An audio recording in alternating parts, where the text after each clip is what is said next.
Day after day, we are surrounded by the presence of criminals. We are spectators to the deepest darkness in human actions and the bizarre reality that someone's suffering can be a form of pleasure. As dedicated investigators of the criminal world, we're on a mission to uncover the most shocking crimes and get inside the minds of those who commit them. I am Luke, and today I bring you another unreal true crime.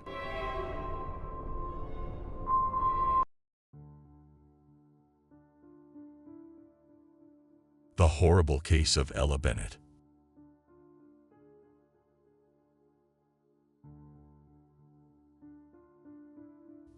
Ella Bennett was born on April 12, 2002, in Georgia, USA, into a family beset by conflicts.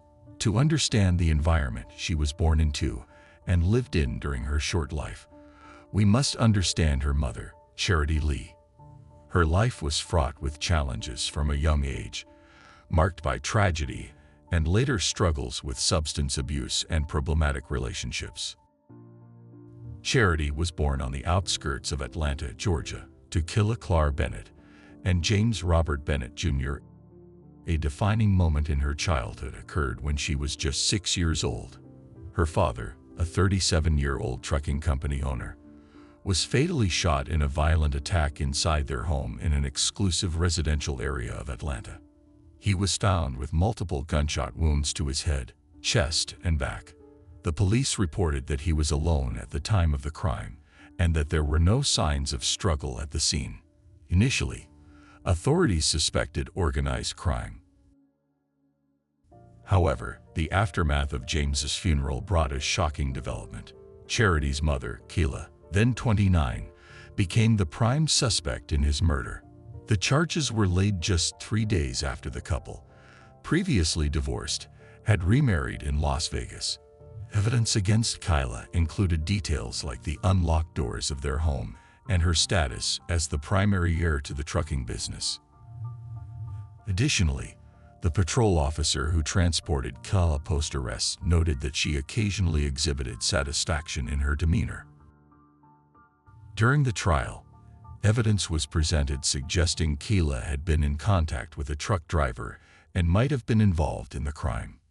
Despite this, the jury found her not guilty due to insufficient evidence, leading to her acquittal. The presiding judge described it as the most peculiar case of his career, given the variety of plausible angles and hypotheses. The controversy surrounding her father's death and her mother's high-profile trial deeply impacted Charity. During her mother's imprisonment, she was cared for by her maternal grandparents. Throughout her childhood and adolescence, Charity sought love and approval from her mother. In a desperate bid for attention, she intentionally turned to drugs, frustrated by her mother's apparent disinterest. At 17, Charity battled depression and heroin addiction, straining her relationship with her mother to the point of being kicked out of the house. With just $100 given by her mother, Charity faced a stark choice between rehabilitation and potential overdose. This money, however, became her lifeline as she chose to enter a rehabilitation center in Chattanooga, Tennessee. She achieved sobriety for about a year, finding a place to live and enrolling in college. Nevertheless, her journey to sobriety was fraught with internal battles against her darkest demons. Nevertheless, during these difficult moments, she attempted to end her life on several occasions. At the age of 18, Charity became pregnant with her first child and at 3 months pregnant, decided she must definitively leave behind that dark stage in her life to become the best mother for her unborn child. That baby, whom she named Paris, became the motivation she needed to recover. She often said that her son had saved her life. When Paris Lee Bennett was born on October 10, 1993, in Abilene, Texas, Charity was alone because the father of the child had left her as soon as he learned of the pregnancy. Later, when Paris was 17 months old, his father returned to their lives. Charity recounted that it was clear the father was not well, having been diagnosed with paranoid schizophrenia and experiencing auditory and visual hallucinations. Paris was a very artistic and creative boy who enjoyed drawing. Beginning at the age of 3, he was introverted, not very sociable, and reluctant to show affection to people he knew. The boy, who dreamed of becoming a paleontologist, was focused on his academic life. He studied a lot, had an IQ of 142, and never had problems at school. His performance was much higher than his peers, and his teachers considered him a unique child with potential and a promising future. After having her baby, Charity married twice, but neither union was successful. One marriage was with a man named Brendan, but the circumstances of their breakup were not disclosed. In her desire to form a family, Charity started a relationship with a man named Jonathan, and at the age of 28, she became pregnant with her second child, a daughter. The news filled the family with joy, but initially, Paris did not seem happy about his mother's pregnancy, which worried Charity. However, once his sister was born, things changed. Paris fell in love with his sister, showing affection, protectiveness, and attentiveness towards her. Paris did not have many friends, and his little sister was his playmate. She was a loving, kind, intelligent, and very determined girl. From a young age, she demonstrated a compassionate nature, even expressing a desire for her mother to adopt all the hurt children in the world. Her loved ones described her as a little girl with a strong personality, always speaking her mind. Over the years, the happy home that Charity dreamed of turned into a nightmare. Her partner had serious alcoholism problems and was a violent man. According to Charity, the relationship ended when her husband was stopped by a police officer, and when asked to exit his vehicle, he refused. The officer reached into the car, and the driver sped off, dragging the officer along. The officer then shot and injured him in the leg. When Charity learned about the incident, she decided she could not allow her children to live in such circumstances, and chose to separate. The young girl enjoyed her relationship with her brother, finding fun and inspiration in playing with him, seeing him as a role model, and wanting to follow in his footsteps. Paris also appeared to enjoy his time with his younger sister. Childhood videos and photographs show them dancing, playing, and posing together, always smiling. In 2005, Charity and her children moved to Dallas, Texas, to be closer to Kyla, Charity's mother, who had been diagnosed with breast cancer. Charity was a loving mother, but the stress and anxiety from her partner's separation and disputes with her mother led her to relapse into drug use. During the 6 months that Charity was under the influence, Paris took on the role of the protective older brother, a situation that significantly changed his life. He no longer saw his mother as a loving figure, but as an unpleasant woman full of flaws and mistakes. Soon after, the three of them moved to Kyla's ranch in Seymour, Texas, where their lives became even more chaotic. It was during this time that a more emotionally unstable and violent side of Paris began to emerge. He had fits of rage, banging his head against the wall or throwing things on the floor to seek attention. However, Charity seemingly failed to interpret these signs. On one occasion, while living at Kyla's ranch, Paris broke a toy that his sister and a friend were playing with. Seeing this, Charity scolded and punished him. Minutes later, when his mother was away, Paris took a kitchen knife and ran out with it in his hand. Alarmed by the screams of one of the ranch workers, Charity and Kyla rushed to the scene and managed to disarm him after some struggle.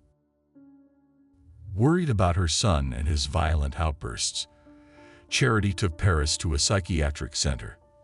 However, feeling that he was not given adequate attention, she decided to return home with her son. According to some accounts, there were other similar episodes later on. On one such occasion, Paris threatened his aunt and sister, leading Charity to take him again to a health center where he underwent various tests. The specialist told Charity that it was concerning for a child so young to have thoughts about harming others, recommending that she seek treatment for him. However, Charity did not take the psychiatrist's suggestions well, finding the evaluation erroneous and offensive, and disregarded the advice. Nonetheless, doubts about how to handle her son's situation lingered in her mind, and shortly after, the family moved to Abilene. Over time, Paris developed resentment towards his mother, leading to constant arguments between them. For Charity, although the changes in her son confused her, she didn't believe they were as serious as the psychologist had suggested. Unfortunately, she was mistaken. Then came February 4, 2007. That day, 13-year-old Paris was visibly upset with his mother from the morning. But as he was a teenager and fights between mother and son had become a daily occurrence, she didn't give it much thought. At that time, Charity was working at a well-known restaurant near Abilene and had hired a babysitter that day to help while she was at work. She thought she had faced worse things with Paris, and that, as in the past, everything would be resolved. So before leaving, she approached her son, kissed him, and told him she loved him. She had a demanding workday due to the Super Bowl. After midnight, around 12:30 a.m., on February 5, 2007, exhausted from the intense hours, Charity was cleaning tables at the restaurant, eager to finish her shift and return home to rest and see her children. That's when several police officers arrived at the establishment. As she went to find the manager, she heard her name mentioned in the office and felt terror. Confused and disoriented, she couldn't understand what was happening when an officer told her that her 4-year-old daughter was injured. Her immediate reaction was to ask what had happened and where her daughter was.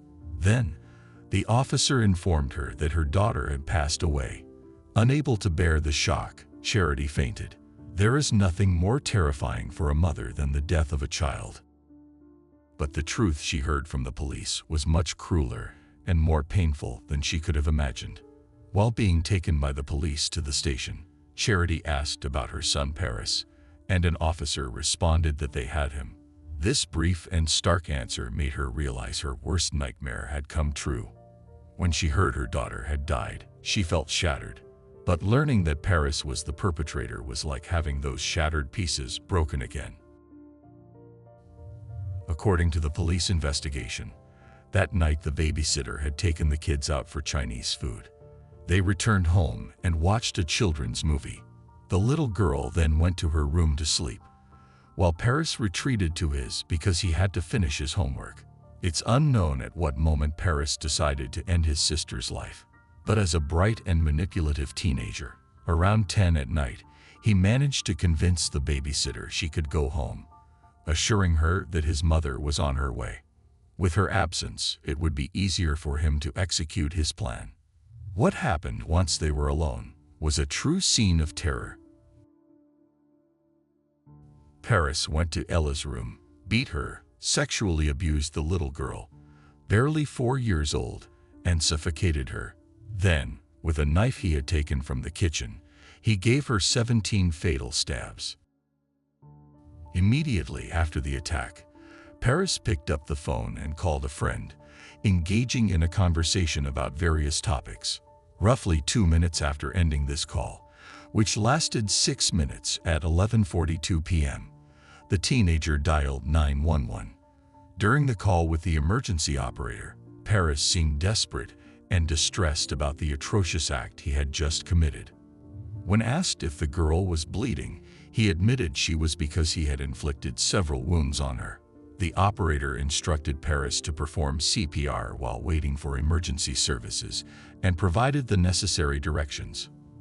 On the recording, Paris can be heard counting as if following the instructions, but investigators later concluded that he never attempted to revive her. This was deduced from the position of the little girl's body and the bloodstain patterns found at the scene. In an attempt to justify his actions, Paris told the operator that he had hallucinated and thought his little sister was a demon. Soon, the street outside was filled with police and paramedics. Paris was taken into custody and brought to the police station while the investigation began at their home. During interrogation, he again mentioned his demonic hallucinations, claiming he was sleeping with his sister and woke up to her face looking different, like a demon engulfed in flames. He said he thought she was possessed and attacked her in a panic attack. As Paris continued his account, however, he fell into contradictions. He mentioned feeling resentment towards his sister since her birth because he was no longer the center of attention. Initially, investigators thought jealousy might have motivated the attack, but then he revealed his original plan also included killing his mother when she returned home. After a long, confusing, and painful night, Charity arrived at the police station to see her son. The inconsolable mother was shattered but became emotional upon seeing Paris. She got up, hugged, and caressed him amid tears, showing him she was there for him. Paris's reaction, in contrast, was cold and emotionless. He simply sat and coldly asked her what she planned to do. When Charity broke down in tears asking what he meant, Paris reminded her that she had always said she could take someone's life if they harmed her children. His question was not out of fear, but rather a challenge. At that moment, Charity realized there was something very dark in her son. Following his arrest, Paris was charged with the murder but not tried as an adult, as the minimum age for adult prosecution in Texas is 14 years. Instead, he was charged in juvenile court and pleaded guilty to capital murder. Charity was left feeling confused and unsure of what to do next. Although Paris's defense team suggested he not plead guilty, for Charity, this was unthinkable. She couldn't hate her son and wanted him to be held accountable for his actions. Yet she also desperately sought to understand what had driven him to such extremes. While the prosecution aimed for a life sentence, his lawyer was preparing to secure the lightest sentence possible. As part of their efforts, the defense advised against Charity receiving mental health counseling, fearing that the prosecution might use the reports against Paris. Despite the traumatic ordeal she faced as the mother of both the victim and the perpetrator, she finally accessed counseling 2 years after the crime. She was diagnosed with severe post-traumatic stress disorder and depressive disorders. Charity lost 15 kilograms in 13 days, started self-harming, and harbored a strong desire to die. Nevertheless, she knew she had to be strong for Paris, whom she never stopped loving despite the circumstances. In the months following, Paris was in complete isolation. He didn't speak and communicated only through letters and drawings. 2 months before his sentencing, Paris began to reject simple instructions and became more violent. On one occasion, he repeatedly hit a fellow inmate in the face and received a warning for making derogatory comments about other inmates. He later flooded his cell and confronted guards who came to see what was happening. During evaluations, he referred to the crime against his sister with a smile on his face. Prison staff reported that Paris repeatedly tried to manipulate them into giving him his mother's address. At one point, Texas Department of Justice officials said he had hacked the jail's computer system, though the intent was unclear. During this time, 2 psychologists evaluated Paris, and a third reviewed the case. Each report described the boy as showing marked antisocial behavior, reduced empathy, and remorse. The first specialist wrote that he had a moderate risk of developing traits characteristic of psychopathy and pathological narcissism. The second asserted that the teenager displayed all the characteristics of a psychopath. The third went further, suggesting to Charity that she change her identity and move somewhere Paris could never find her. Paris was sentenced to 40 years in prison with the possibility of parole after 20 years, which is the maximum sentence for capital murder in a Texas juvenile court. Had he been an adult, he would have faced the death penalty. Paris will be eligible for parole for the first time in February 2027. If he is never granted parole, he will be released in February 2047, by which time he will be over 50 years old. 2 years after his sentencing, Paris made chilling and macabre confessions about his motivations. He revealed that his original plan was to take the life of his mother, Charity, but after much thought, he realized he wanted to make her suffer in a way that killing her would not achieve. By taking away her young daughter Ella, he knew Charity would suffer for the rest of her life. In 2013, 6 years after losing Ella, Charity became pregnant and decided to raise her new baby, Phoenix, on her own. Despite still being devastated by the loss of her beloved Ella, Phoenix brought life, joy, and a renewed will to move forward back into her life. However, Phoenix's arrival was not without challenges. He was born with a defective heart valve and had to undergo open heart surgery. Fortunately, he recovered successfully. When Paris learned of his mother's pregnancy, he sent her a letter expressing his happiness, even though he knew he would never be able to meet his half-brother in person due to legal restrictions preventing convicted felons from contacting minors under 17 years of age. This restriction was a relief for Charity, who never brought Phoenix to the prison. Although Paris and Phoenix never met in person, they talked over the phone when Charity called her eldest son. Despite trying to handle these interactions naturally, Charity always harbored the fear of doing something that might put Phoenix in danger from his brother. In 2013, at the age of 19, Paris was transferred to an adult prison. 6 years later, in 2019, he gained significant attention after an interview with journalist Piers Morgan. In the interview, a calm 26-year-old Paris claimed he never felt he achieved any goal by killing his sister. He expressed being completely different from the person he was at the time of the murder and acknowledged the deep hatred he once felt for his mother, though he admitted to harboring thoughts of committing a crime since he was very young. Paris' story inspired documentaries revealing his manipulative and narcissistic personality. However, he consistently insisted that he was not mentally ill. For a long time, Charity visited and communicated with Paris through letters and phone calls. She shared her story with various media outlets, explaining that after her daughter's death, nothing made sense anymore, marking the end of the life she knew. Reflecting on the past, she regretted relapsing into drug use, believing it injured Paris, but she did not regret how she raised him. In 2021, Charity declared that she had ceased all communication with Paris. This decision came after learning he had become involved with a woman on bail living 2 hours from her home. Charity acknowledged that while she still loved Paris as her son, she did not like the man he had become. Following the tragedy, Charity established a foundation named Ella in honor of her daughter, which also stands for Empathy, Love, Lessons, and Action in English. Through this initiative, she advises families of both victims of violent crimes and offenders. Having experienced both sides of such tragedies, first as a child when her mother was accused of her father's murder, and later as a mother when Paris committed his crime,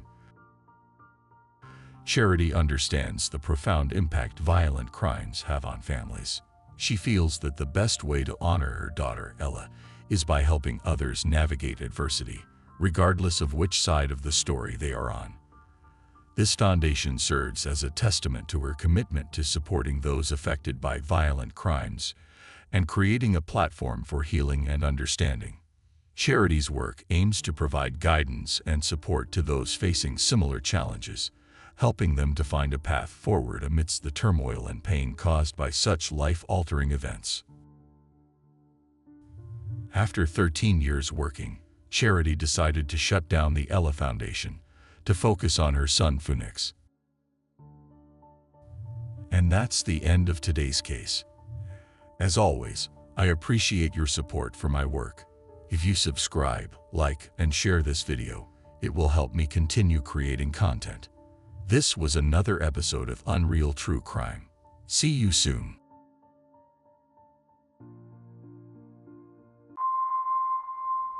Day after day, we are surrounded by the presence of criminals. We are spectators to the deepest darkness in human actions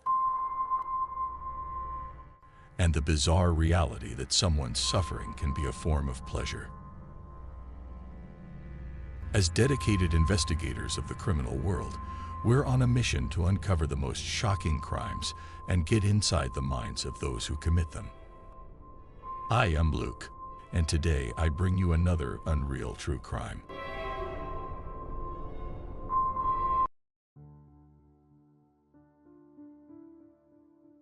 The case of Rui Pedro Teixeira.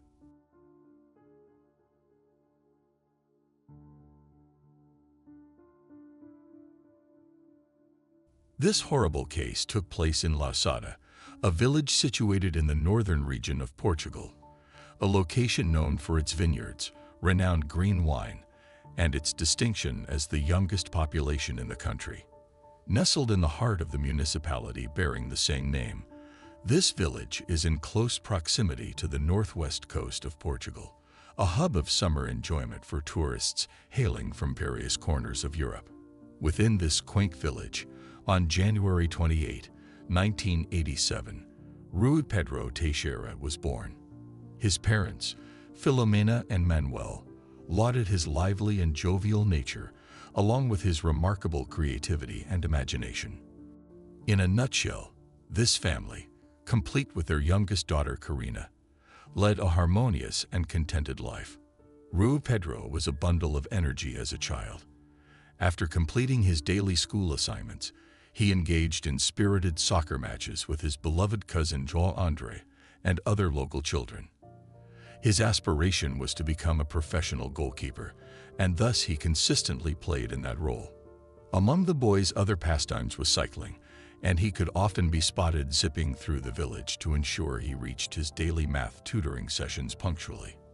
However, one shadow cast over his otherwise serene childhood. Rui Pedro grappled with epilepsy. Manuel and Filomena were the proprietors of a driving school. One day, an ordinary young man named Afonso Dias arrived at the academy with aspirations of obtaining his driver's license. Filomena swiftly discovered that Afonso was facing financial hardship.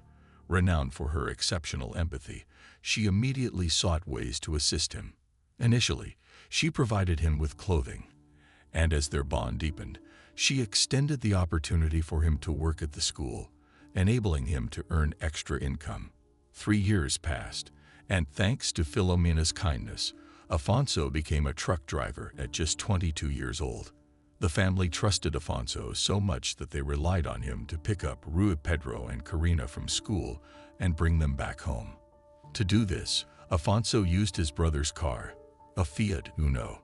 As they spent time together every day, an unusual friendship blossomed between Afonso and Rui Pedro. The family didn't think it was strange, especially because Afonso had a youthful and childlike personality, which made him and Rui Pedro feel like brothers.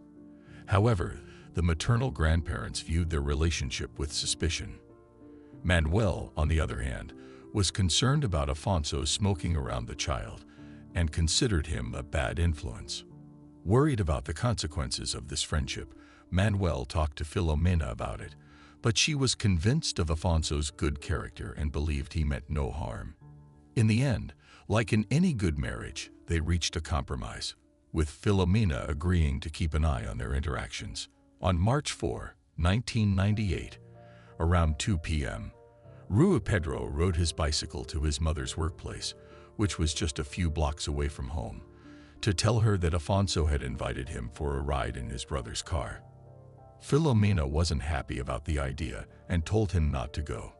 Instead, she sent him to a nearby field where his friends were waiting to play soccer, emphasizing the importance of making it to his 5 p.m. class on time. Though he was initially disappointed, Rui Pedro obeyed. He removed his bicycle helmet and headed to the soccer field. When he arrived, he found his friends, except for João André, whom his mother didn't allow to go out. Surprisingly, a black Fiat Uno driven by Afonso pulled into the field a few minutes later and stopped beside Rui Pedro. They had a short conversation, and then the child put aside his bicycle helmet, got into the car, and bid farewell to his friends through the passenger window with a simple gesture. Between 5 and 6 in the afternoon, a phone call shattered the family's peace and marked the start of the Teixeira family's worst days. Rui Pedro's tutor called to inform them that the boy hadn't attended his class. This was highly unusual since Rui Pedro had never missed a class before. Panic set in as his parents feared that an unexpected epileptic seizure might have rendered him unconscious, potentially causing severe brain damage if he didn't receive prompt attention. The news quickly spread throughout the village, and concerned residents sprang into action. They organized small search teams to cover the entire town. Soon, they found their first clue. A neighbor reported that around 3 p.m., he had spotted Rui Pedro's bicycle hidden among the bushes near the soccer field where he had been playing. Manuel and Filomena knew their son very well.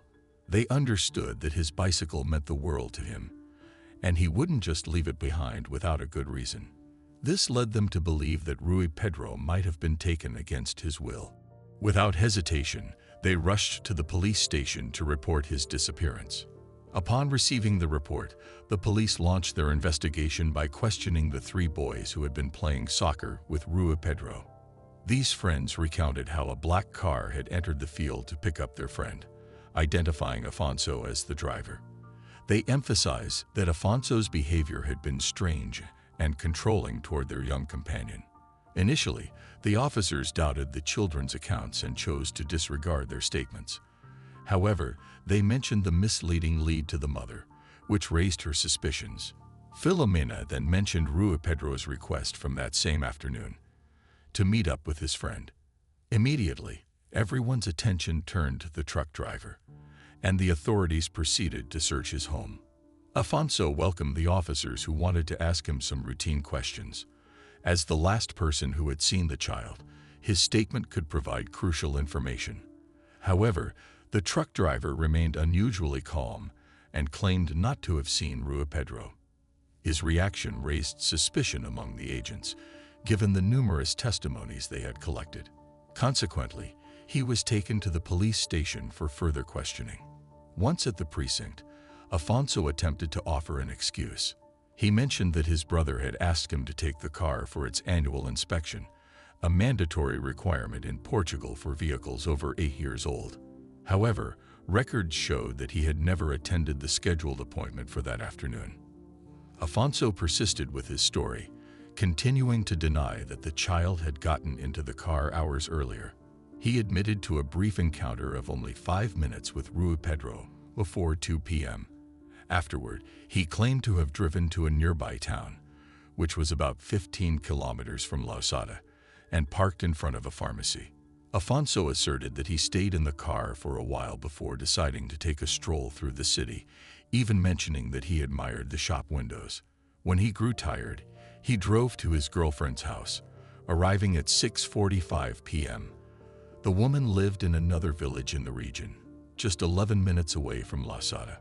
Meanwhile, at the police station reception, Rui Pedro's grandfather and cousin anxiously waited, determined to apply pressure to expedite the investigations. When Afonso's interrogation concluded, the two of them crossed paths with the suspect in the hallways. Upon seeing him, the grandfather desperately inquired about his grandson's whereabouts and offered anything in exchange for an answer. Afonso broke down in tears and insisted that he didn't know where the child was, but he warned that if they wanted to find him, it was essential to close all borders because he had probably been kidnapped and was on his way to a foreign country. The cousin also confronted Afonso and even mentioned a conversation they had with Rui Pedro the day before. The man's only response was to shout at the boy to be quiet once and for all. But the cousin remained unfazed. On the contrary, he continued the narrative with more details.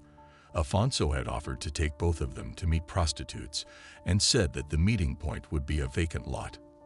Following these events, a large-scale police investigation was launched in the region, involving local residents, firefighters, and even the assistance of bloodhounds to find the trail of the lost child.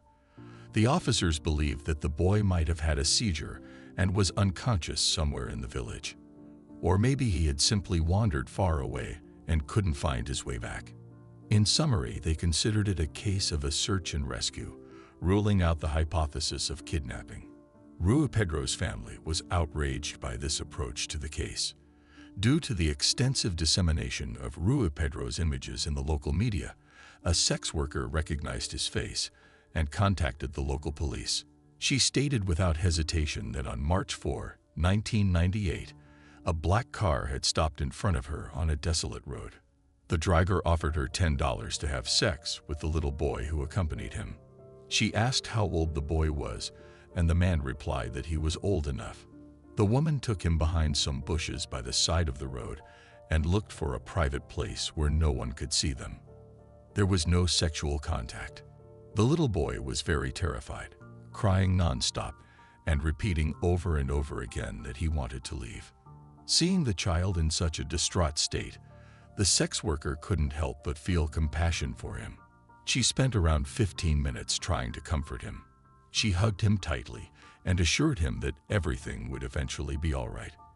Amidst his sobs, he confided in her that he had been forced to attend that meeting. After emerging from the bushes, the child got into the car, and that was the last time she saw him. All signs pointed to a kidnapping, but even with this compelling witness statement, the police still hesitated to fully embrace this theory. In a desperate plea, the family begged the authorities to act urgently, stressing that each passing moment could be critical to the child's survival.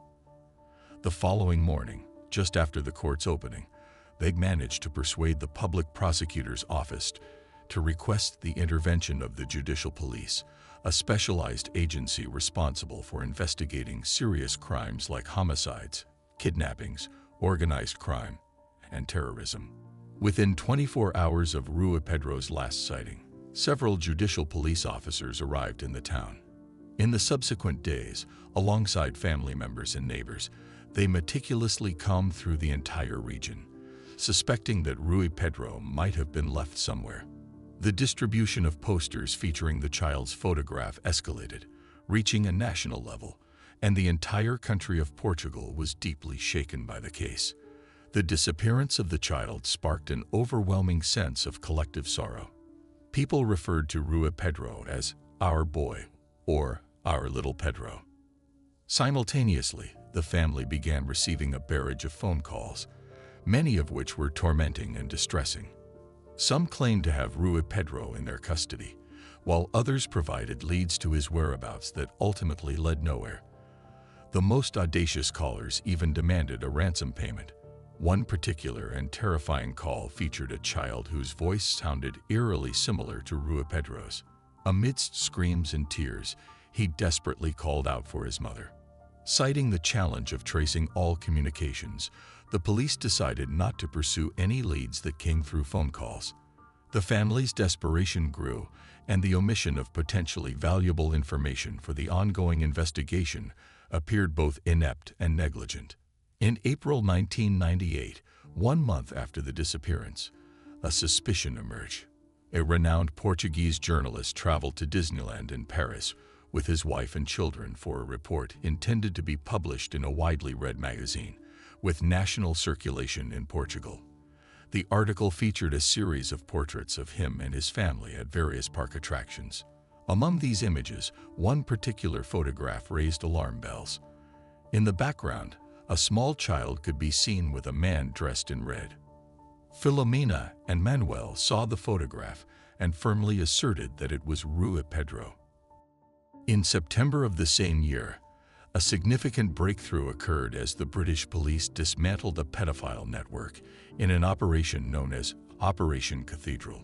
This organization primarily operated online and served as a database with thousands of photos and videos depicting sexually abused children.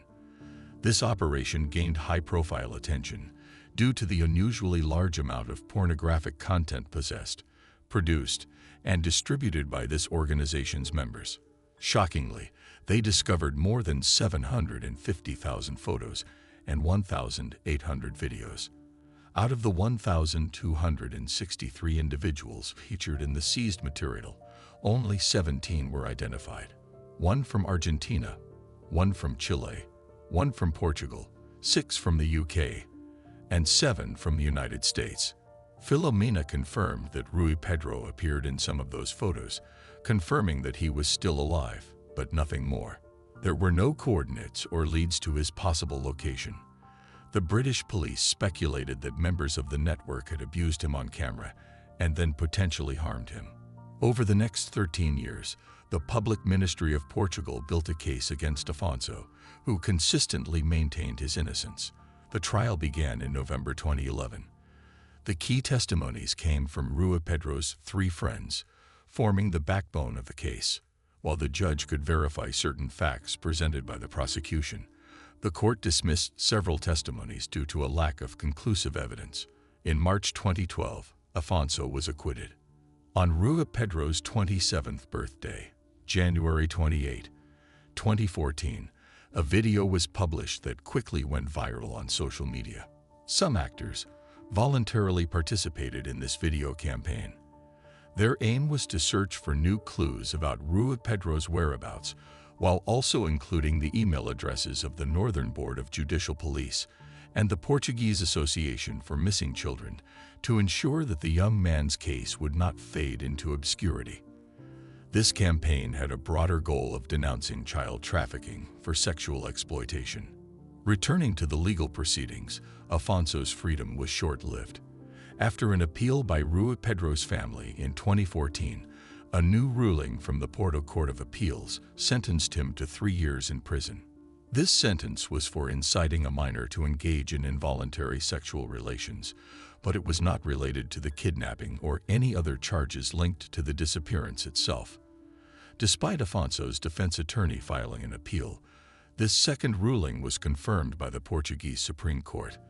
On October 3, 2014, the resolution was ratified, and on March 18, 2015, Afonso was taken into custody after the police issued an arrest warrant.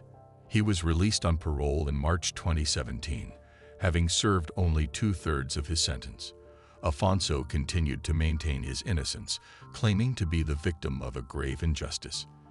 20 years after the disappearance in 2019, Rui Pedro was officially declared presumed dead. The police concluded their search as no further leads had emerged since Operation Cathedral, and the case had gone cold. The young man's whereabouts remain a painful mystery. Despite the ceaseless pain and the enduring void of not knowing what happened to her son, Filomena did not give up. In 2007, she founded the Association of Relatives of Missing Children. Rui Pedro's case highlighted a grave issue. We are confronted with a deeply serious phenomenon. Every year, 3 million children are kidnapped worldwide. In Portugal alone, there are over 60 missing children and minors. And that's the end of today's case. As always, I appreciate your support for my work. If you subscribe, like, and share this video, it will help me continue creating content. This was another episode of Crime Analysis Central. See you soon.